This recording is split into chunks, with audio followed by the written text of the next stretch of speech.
दोस्तों जय हिंद, नमस्कार। तो दोस्तों यूपी पुलिस की एग्ज़ाम डेट यानी जो आपकी री एग्ज़ाम हो रही है वो एग्ज़ाम डेट है, फिक्स हो गई है। 25 दिन का आपको समय मिला है। कितना समय मिला? ओनली फॉर 25 दिन का आपको समय मिला है। क्या आपका सेफ स्कोर होना चाहिए सिलेक्शन के लिए?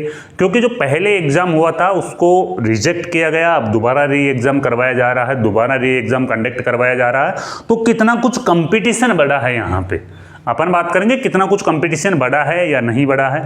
और आपको है आपका सेफ स्कोर कितना लेके चलना चाहिए, भाई आपका टारगेट है वो कितना होना चाहिए कि ताकि फाइनल रूप से आपका यूपी पुलिस में सिलेक्शन हो सके। तो उसी के ऊपर अपन इस वीडियो में चर्चा करेंगे आपको 25 दिन में क्या चीज़ें अच्छे से पढ़नी चाहिए। अगर आपके पास में नोट्स नहीं है ना, तो यूपी पुलिस जीके के मेरे पास में कंप्लीटली नोट्स है जो गवर्नमेंट कर्मचारी जो पुलिस में लगे हुए हैं उनके द्वारा पहले से लिखे गए, जो पहले से पुलिस में सेलेक्टेड है उनके द्वारा लिखे गए ये नोट्स हैं।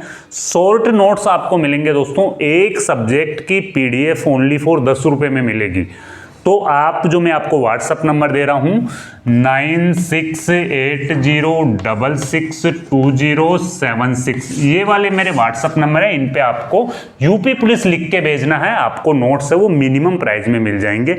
अब अपन यहाँ पे बात करेंगे भाई कैटेगरी वाइज। देखो सबसे पहले तो 25 दिन का टाइम आपके पास में यहाँ पे बचा है ओनली फॉर एग्जाम के आगे, और 120 मिनट का टाइम दिया जाएगा आपको 150 क्वेश्चन को सॉल्व करने के लिए। और ये 150 क्वेश्चन, एक क्वेश्चन यहाँ पे 2 नंबर का है, तो ये 150 क्वेश्चंस कितने नंबर के हो जाएंगे?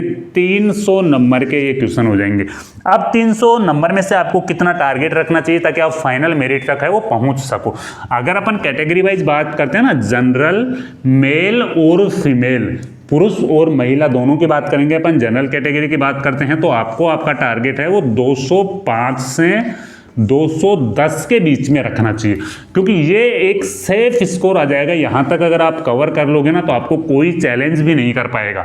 अगर आप जनरल फीमेल कैंडिडेट्स हैं तो आपको आपका टारगेट है वो 192 से 95 के बीच में रखना चाहिए। अगर आप महिला कैंडिडेट्स हैं तो 192 से 95 के बीच में रखना चाहिए। अगर पुरुष है तो 205 से 210।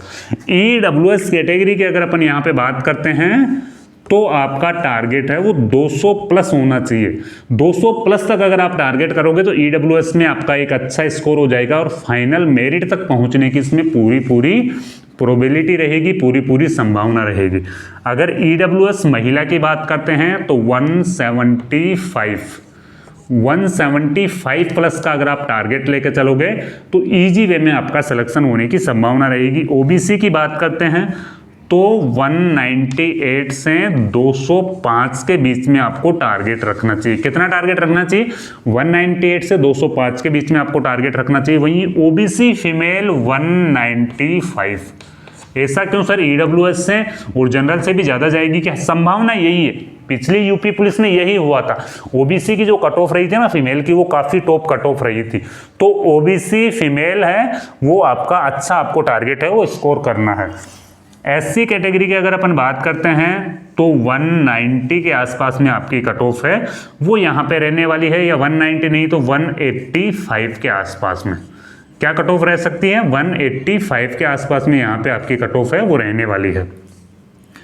अगर महिला की अपन बात करते हैं तो 165 के आसपास में यहाँ पे रहने वाली है। अगर एसटी मेल कैंडिडेट्स की बात करते हैं तो 175 प्लस अगर आप टारगेट कर लोगे तो इजी वे में हो जाएगा।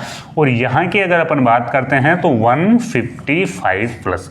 ये टारगेट आपका सेफ स्कोर है, ये कोई फाइनल मेरिट नहीं है। फाइनल मेरिट का तो अंदाजा है वो पेपर लगाने के बाद में अपन एक छोटे से अंदाजे तक पहुँच सकते हैं। बाकी ये आपका सेफ स्कोर है, इतना आपको टारगेट करना है। तो दोस्तों 25 दिन का जो टाइम बचा ना, इसमें आपको ज़्यादा से ज़्यादा करना चाहिए। प्रैक्टिस सेट आपको लगाने चाहिए ज़्यादा से ज़्यादा। जितने आप प्रैक्टिस सेट लगाओगे उतनी अच्छी आपकी स्पीड होगी, पेपर सॉल्व करने का आपका जो तरीका है वो यहाँ पे बदलेगा। आप अच्छे अगर स्पीड से पेपर सॉल्व कर पाओगे तो ज़्यादा से ज़्यादा क्वेश्चन आप अटेम्प्ट कर पाओगे। ज़्यादा से ज़्यादा आपको टेस्ट देना है। अगर आपको शॉर्ट नोट्स चाहिए तो ये वाले व्हाट्सअप नंबर है, इन पर आपको आरपीएफ लिख के भेजना है। मिनिमम प्राइस में आपको नोट्स है वो प्रोवाइड करवा देंगे। जय हिंद, वंदे मातरम।